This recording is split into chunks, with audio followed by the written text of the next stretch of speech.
So still under FPCM, I want to look at the data, see if that ignition switch data pit is indeed there.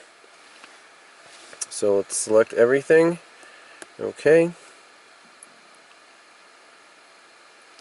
Right there, ignition 1 signal. Turn the key on. See, off, on. No crank. So that's what we expect with the fuse out. Let's pop the fuse back in and see if anything changes. Alright, let's see. Key on. You hear the fuel pump prime. Starts up fine. Let's look at the data here. So we have 14.5 volts now at the FPCM ignition 1 wire. Turn off. Key back on. There it is. There's battery voltage. Key off. Key on. So that's normal operation.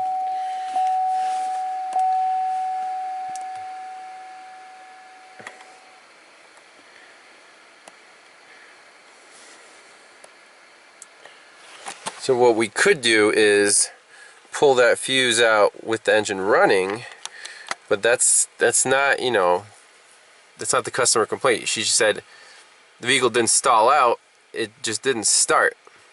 So I think we have to pick another direction here. Probably go directly for this fuel pump control module, because right now, even with that fuse out, did not set any trouble codes, I don't think. Trouble code. No trouble code, system normal. Alright.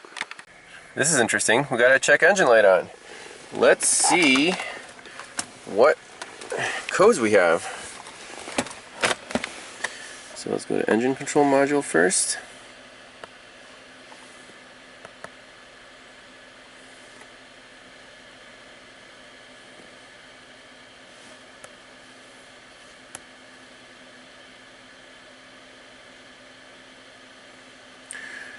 Transmission control module requested mill illumination. What the heck? We didn't even touch the transmission control module. Okay. Let's go back. Back again. Transmission control module. Let's see why the transmission's not happy. Let's see. DTCs.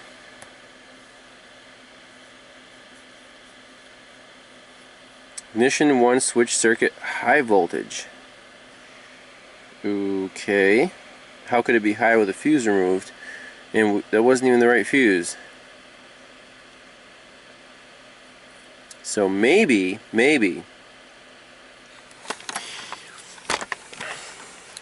here. All the modules have this ignition feed. Okay, and they're always comparing it. Like the ECM is probably the master. If the ECM sees ignition power, then it asks all the other modules, what is your ignition power? And they all have to agree. Now, we took that fuse out for the ECM and the fuel pump control module. You turn the ignition key on, but the transmission got, you know, a high ignition voltage, which is good, you know, when you turn the key on, but the ECM and the FPCM stayed low. So in this case, the car's confused and it's like, well, the ECM is 0, so everything else should be 0. Why is the transmission high? That's probably where the code came from. But that is still valuable information, since now we're not really worried about that fuse anymore. Okay, if that fuse was something, you know, was wrong with it, then we would get codes like this. However, with the 2534 code, it looks like there was power to the engine computer, but we lost power to the fuel pump control module. So that's actually pretty cool. So let me clear that code out. Yeah, let's clear that. Okay. No more check engine light. Awesome. back.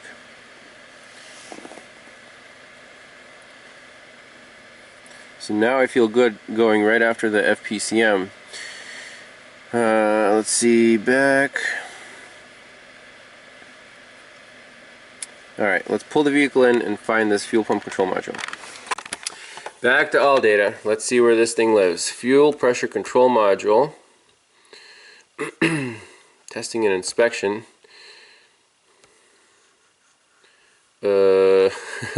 Not helpful. Let's see. Let's go back to our vehicle.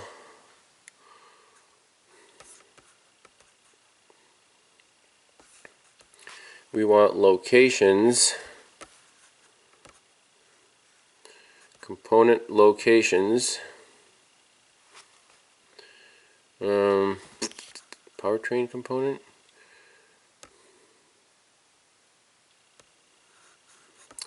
See, sometimes all data is just a pain because it's not very clear where they want you to look for these things. Well, is it underbody? Let's see, fuel tank components. No, that's just the fuel tank. Fuel tank, fuel pump. Dang.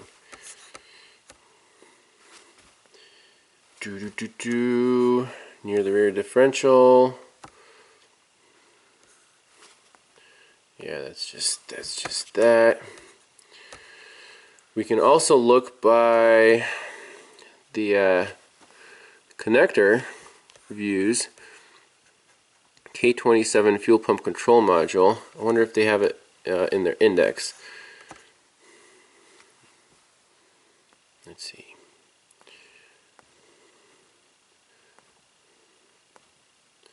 Fuel injector, fuel pressure, fuel pump control module, mounted under the rear of the vehicle, near rear of the fuel tank. See that? Rear of the fuel tank. So no picture, no anything, just tells you where it is. So let's go try to find this thing. Alright, so under the vehicle, to the rear of the fuel tank they say, and here it is. FSCM. I don't know what is FSCM. Why can't they just call it FPCM, huh?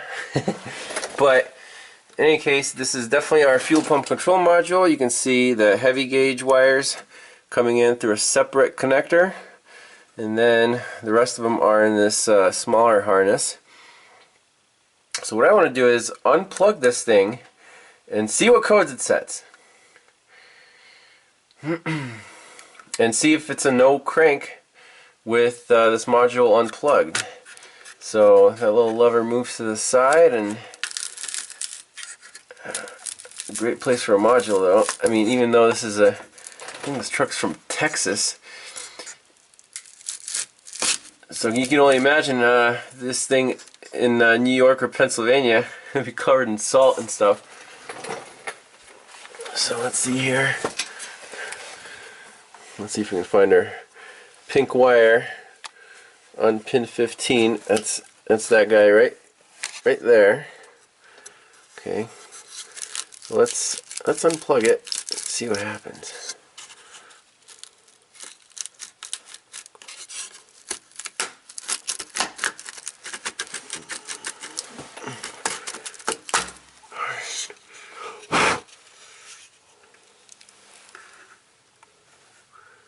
See any pin fitment issues, perhaps?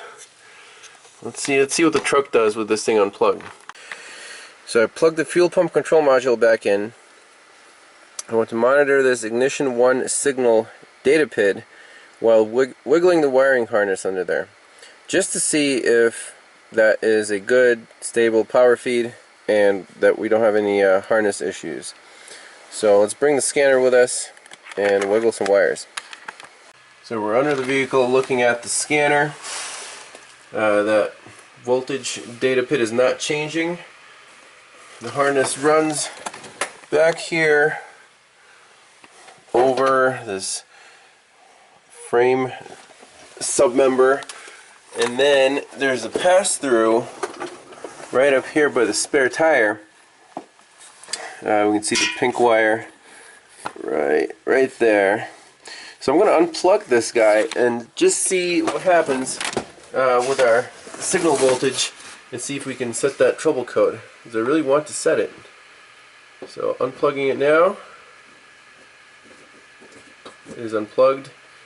We're still at 12.13 volts. Right. Oh, there we go. So no comm. So the comm wires also go through the that little connector. Gonna plug it back in. Let's see what happened. Why did it beep? Why did it beep? Traction control on.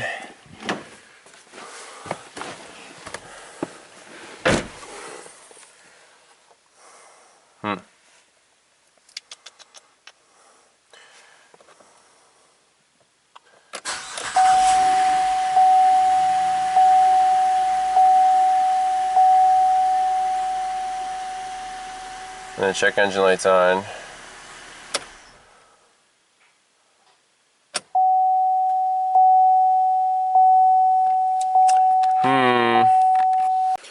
Again, we just got a lost communication with fuel pump control module as we unplugged that one connector that included the ignition power.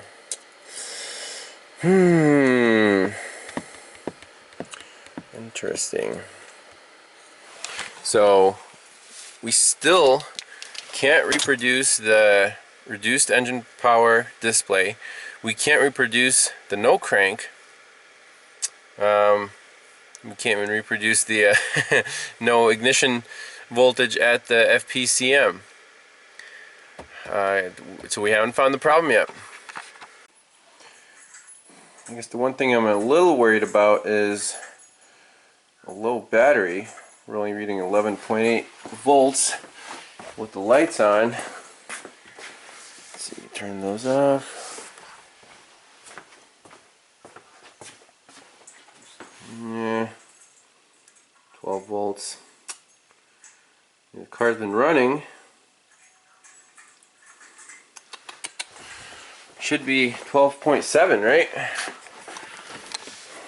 And these cars, if the battery voltage isn't exactly right, weird things can start happening.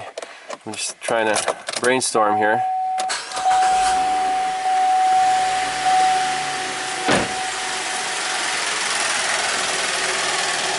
So 14.4. I don't even know where the battery lives in this thing.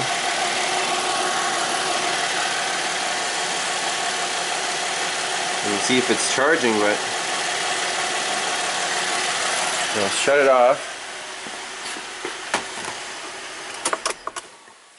Turn the lights off.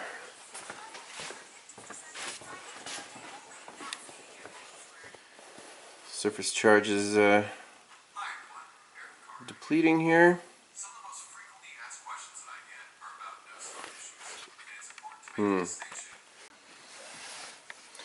So we're at the battery. We found it.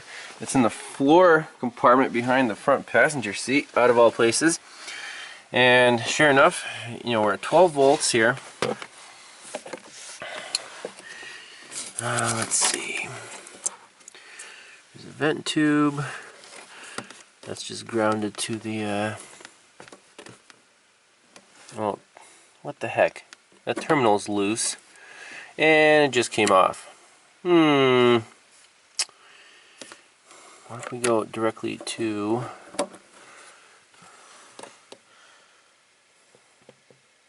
12.2. So there was a voltage drop from the terminal to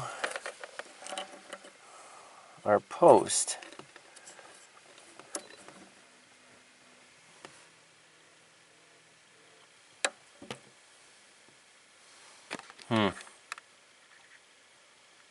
So there must be some kind of draw in there right now.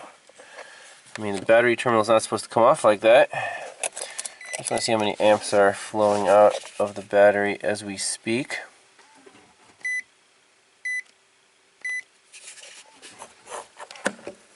Now we got all kinds of modules waking up, doing their thing. Wow. 0.2 amps, that's it? Make sure we're on the right mode. DC amps, come on people.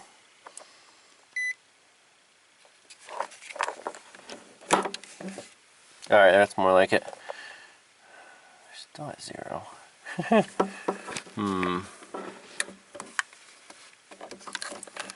Try this fat positive guy.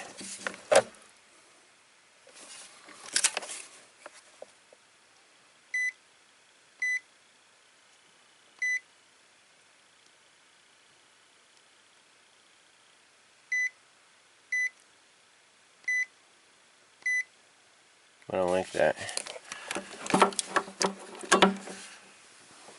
It's not changing. Turn the headlights on. Alright, I locked the car.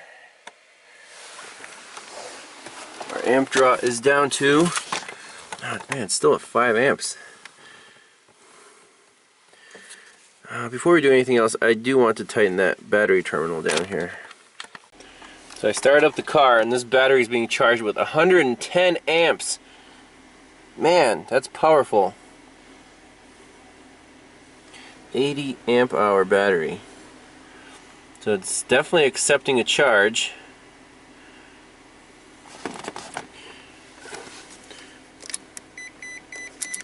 The voltage is 14.4.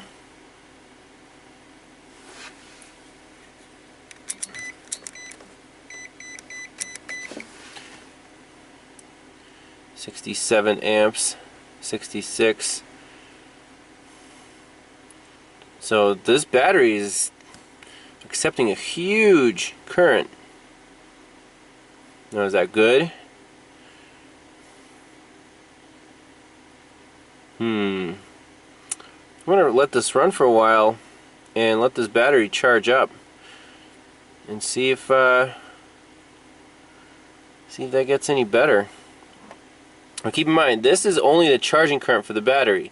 We are on the negative cable right here.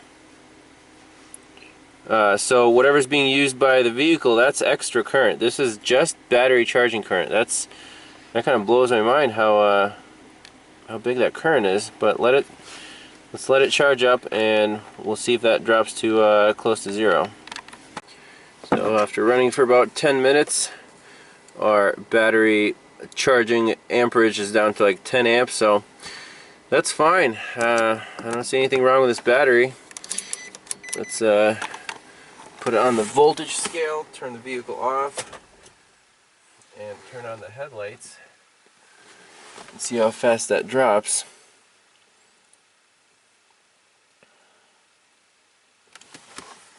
Take the surface charge off of it.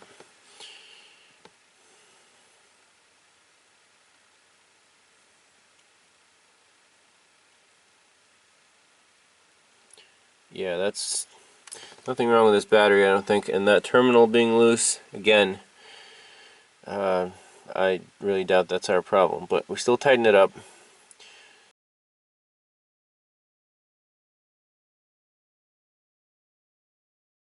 So,